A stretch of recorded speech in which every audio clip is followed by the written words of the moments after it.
I keep having this feeling like I've forgotten something. I've been working on this painting for so long. A part of me can't believe that it's actually the end.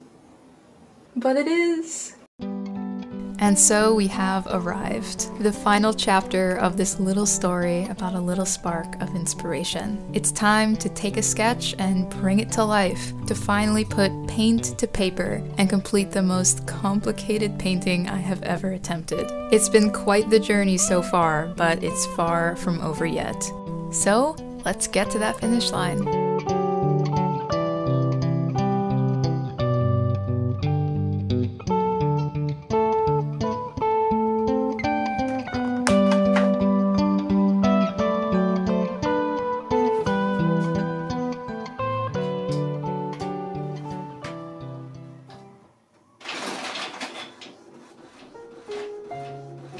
In part 2, I completed the digital version of the sketch for this piece, and seeing how complicated I had made it, I decided that the final painting would have to be quite large in order to capture all of those details.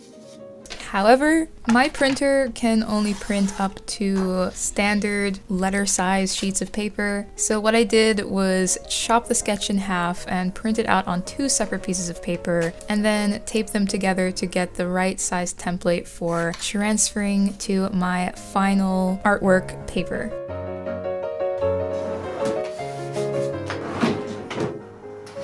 This is my go-to watercolor paper, Strathmore 400 series.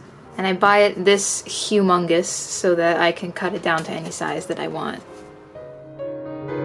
The final piece is going to be painted on an 11 by 15 inch piece of watercolor paper, which for reference is about twice the size that I usually work in. Admittedly, the actual artwork is only going to be about 9 by 11 inches, with the rest being a border, but somehow this thing just felt so large and unwieldy. And I'll admit, kind of made me feel cool. I felt like a real artist. Almost gave me the urge to go and like get a big old canvas and do an oil painting. But that's for the future. Maybe.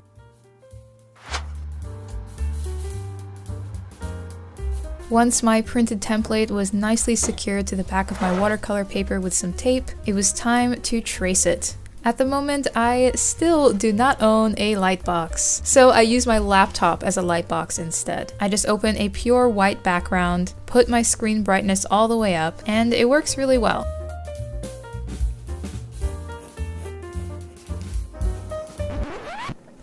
Well, most of the time.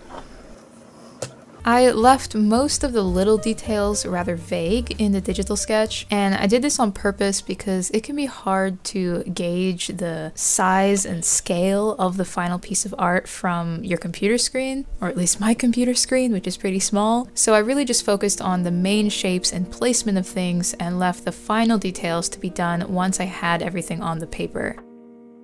And sure enough, once I had transferred the sketch to my paper, I immediately wanted to change some things up. In particular, I got rid of the big wonky smokestack coming out of the furnace, because even though I really liked the concept in this composition, it was just taking away so much attention from the main focus of the piece, which is supposed to be the character pouring the molten metal. It was a little difficult to get rid of because it was one of the first details I thought of when originally composing this piece. I was quite fond of it. But like I said in the last video, every detail has the power to either enhance or distract from the story you're trying to tell with your artwork. And that means sometimes you've got to be willing to let go of an idea for the greater good of your story. Or at least keep the idea tucked away for a future piece when it's more suited.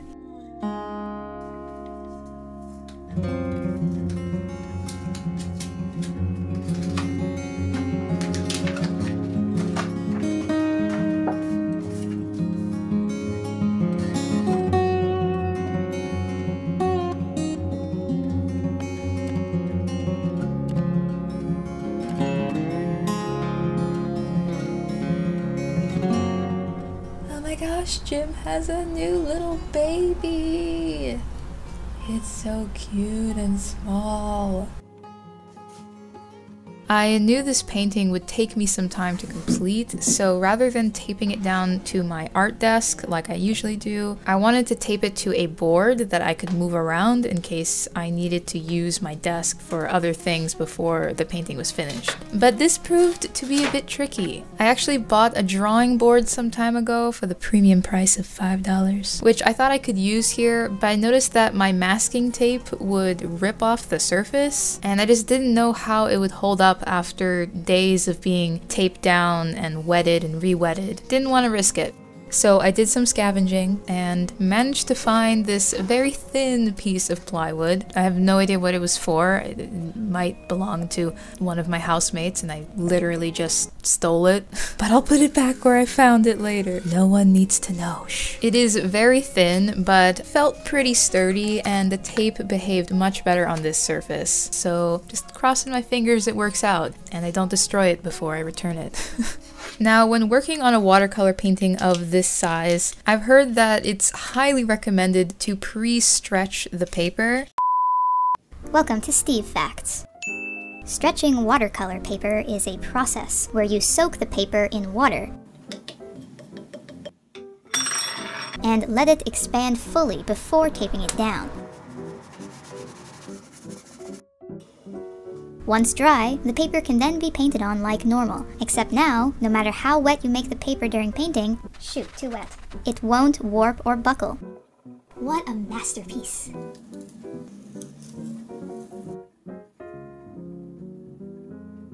This has been Steve Facts. When I learned about stretching, it blew my mind. But I've actually yet to try it, and I didn't want my very first experiment to be with the most complicated illustration I've ever attempted. So for this one, I'm just using my old method, which is to tape the paper down from the back as well as the sides, which usually does a very decent job at keeping wrinkles manageable. And the last thing to do before working out the colors is to hit the paper with some masking fluid. But I ran into a little issue. Ooh, that does not smell very good. Such is the consequence for not using art supplies for over a year. Some of them go bad. It smells like bad fish. But, yeah, I used it anyway. I didn't want to waste it, and I didn't see any mold or discoloration, so, you know, as long as I don't eat it, maybe I'll live. I used it to cover up the parts of the painting that I wanted preserved so that I could focus on painting the rest of the environment first without worrying about messing up these details. And finally, we're breaking out some paints, but not quite painting yet. I was planning on doing this painting in watercolor, so in order to keep the sketch lines from disappearing during the painting process, I went over them with some acrylic gouache. In the past, I would usually do line art with a black inking pen, but I wanted the lines in this one to have some color to them and just blend in and flow with the rest of the painting. So I tried the acrylic gouache instead, and it worked out really well for line art.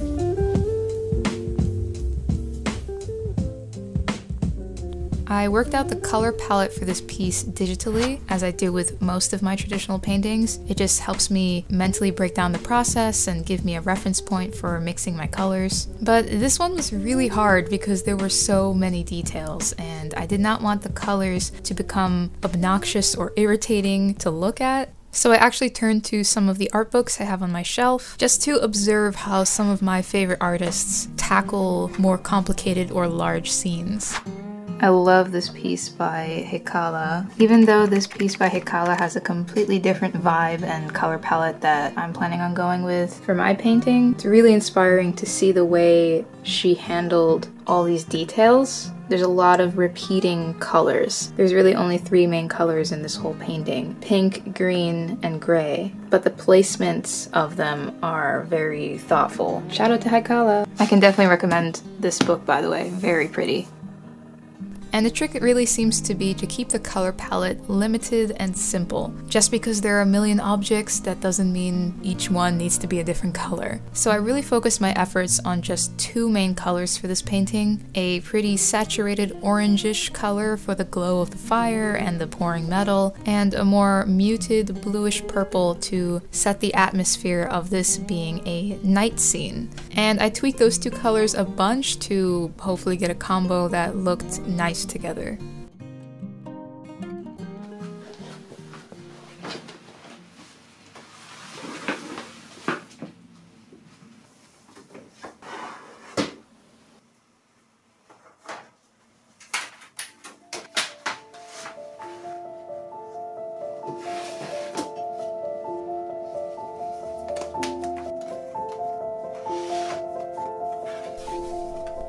If you watched part 2 of this series, you may remember a point I mentioned about how there's a time in every project when you start to feel the pressure due to your ideas not always panning out like you hoped. But there's also a second pressure that comes with every project, at least for me. A bit of before stage fright.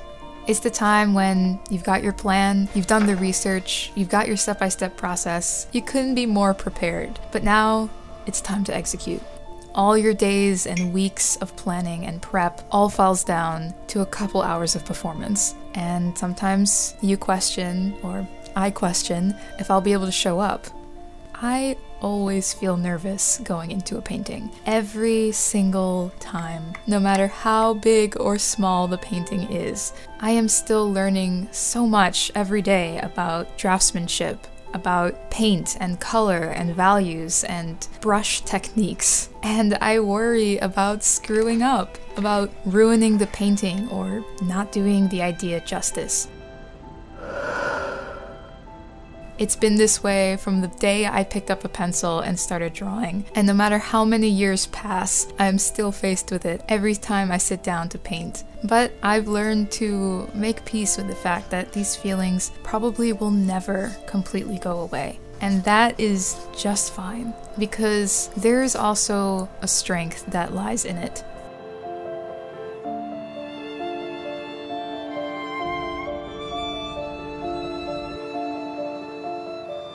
If you're nervous about something, that means you care about it, like a lot. And that care can give you focus, it can give you determination, it prevents you from cutting corners, and it makes you put your all into something.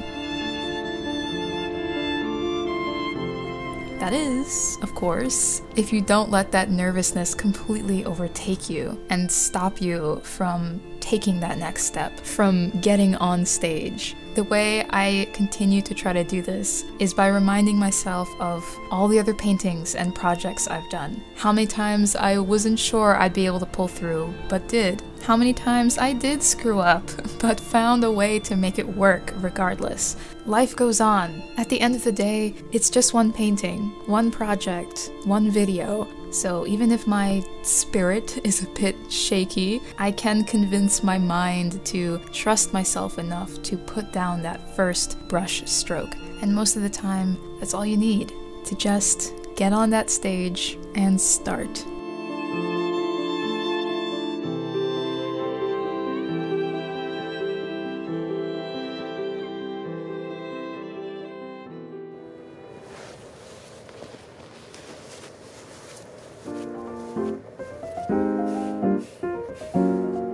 It's the second day of painting. I'm feeling good. It's been snowing so heavily the last couple days, and now it's just completely all melting. The paper straightened itself out, which is good. And now that I've got that first wash on, it's like, I'm ready. Let's go. Artists often say that watercolor is one of the hardest mediums to paint with. I haven't tried every single medium out there, but so far I would say I agree. Watercolor is a medium that has a mind of its own. It goes where it wants, creates patterns that are out of your control. You have to work so quickly while your paper is still wet, but then you have to wait a long time for it to dry in between layers. You can't rework areas too many times, or you'll find yourself quickly losing control of the entire painting, or even destroying your paper. watercolor. In many ways, without sounding overly dramatic, when it comes to watercolor, you pretty much only have one shot.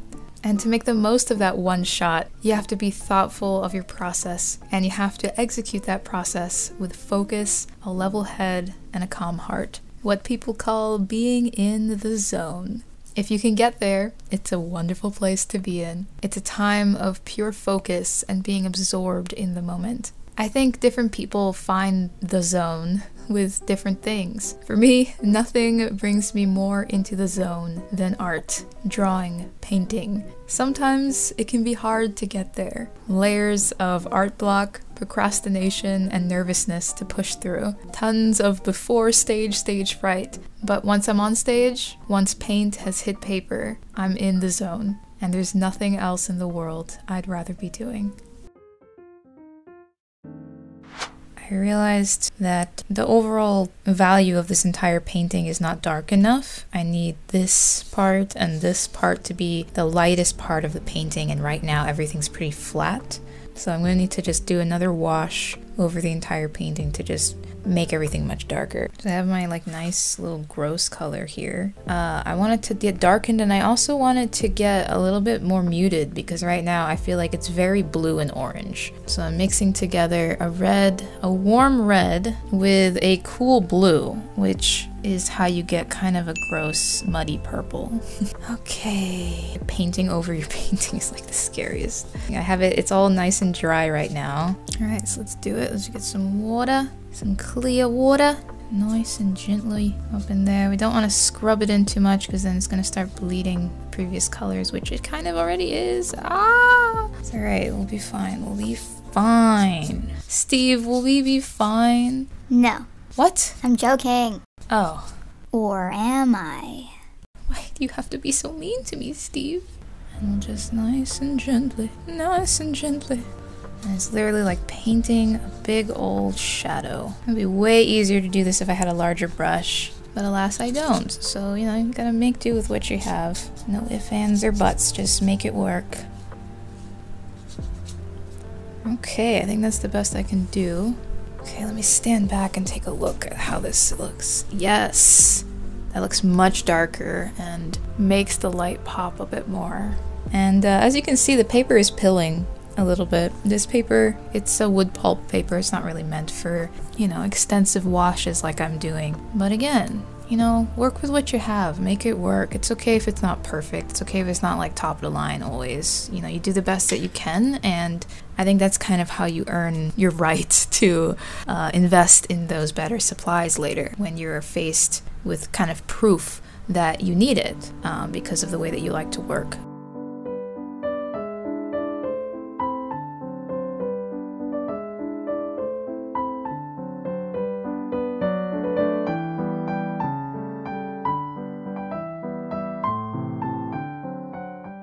This painting took me longer than any painting I've ever worked on. Originally, I only scheduled about 3 days to get it all painted so that I could get this video up at a reasonable time. That of course went out the window.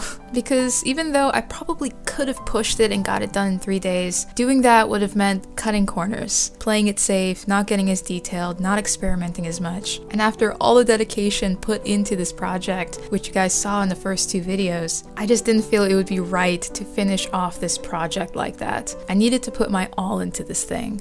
I can't control how amazing or well received the final result would be. You really never know. But I could control my mindset and the energy I put into this piece. So I made a commitment. I accepted that the video would probably be horrendously late, but I made a commitment to show up to this painting every single day until it was finished. However many days it took, but I had to work on it every single day. No excuses. Some days I would feel energetic. Some days I was really tired. I am painting hundreds of individual bricks. What is my life right now? Some days I felt confident and some days I felt overwhelmed. Some days I looked at this painting and loved how it was coming along. And other days I was absolutely sick of staring at it and wanted to chuck it in the trash. Thankfully I didn't do that. But still, I showed up. No matter how I felt, I sat down, grabbed my paintbrush, and made progress.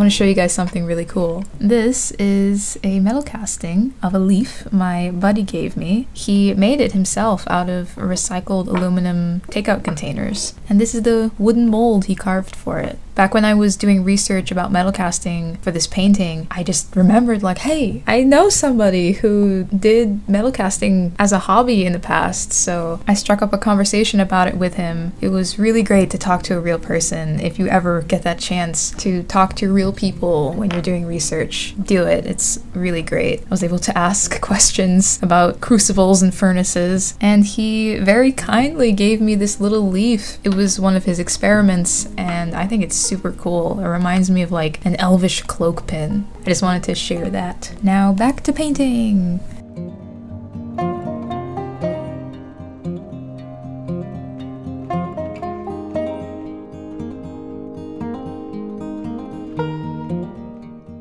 Overall, this painting took me over 30 hours total, from creating the concept sketch all the way to the finish. And that's not including inactive parts like drying times. And it also doesn't include research or video editing. If I include the time spent researching this piece, learning about metal casting, and putting together these 3 videos, narrating, editing, getting the B-roll, I've dedicated over 100 hours of my life to this project. And that's just a reasonable estimate. It might be more than that. It's pretty much been my art life for the last 3 months. If someone had told me this back when I was slumped over my desk with art block, I would have been baffled. This project started out with me truly just being art blocked and wondering what would happen if I documented my experience of trying to get myself out of it and seeing where it takes me. So many videos out there give you quick tips to get yourself out of art block or to stay motivated, but I haven't seen videos that show it in real time, videos that show the reality of it. I wanted to create this series to follow that thread of inspiration, take you guys with me on the journey. I had no idea what would happen next, just as much as you guys. It was a small experiment, a small spark, but that small spark exploded. It turned into the most complicated watercolor painting I've ever attempted, pushing me to try new things. It turned into a 3-part video series that pushed my filmmaking skills way beyond anything I've ever done. It turned into learning about this beautiful art of metal casting, and even connecting with old friends in new ways. If you have an idea, a spark, go for it. Kindle that flame and run with it. As I mentioned all the way back in part 1 of this series, embrace what is and do what can be done today. Because who knows, what you start today just might turn into your next big adventure. It's the last day of painting, the last day of painting.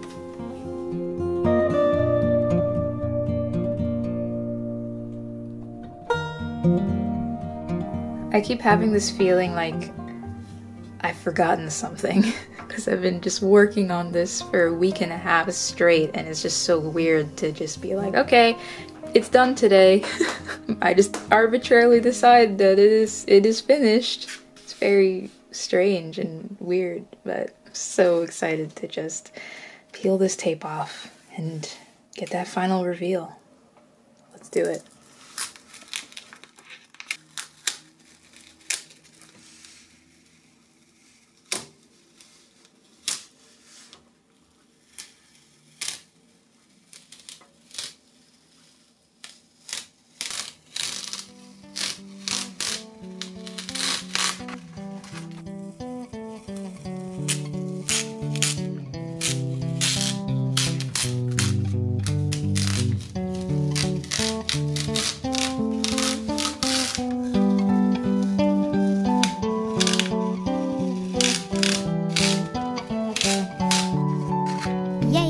It's done! Finally!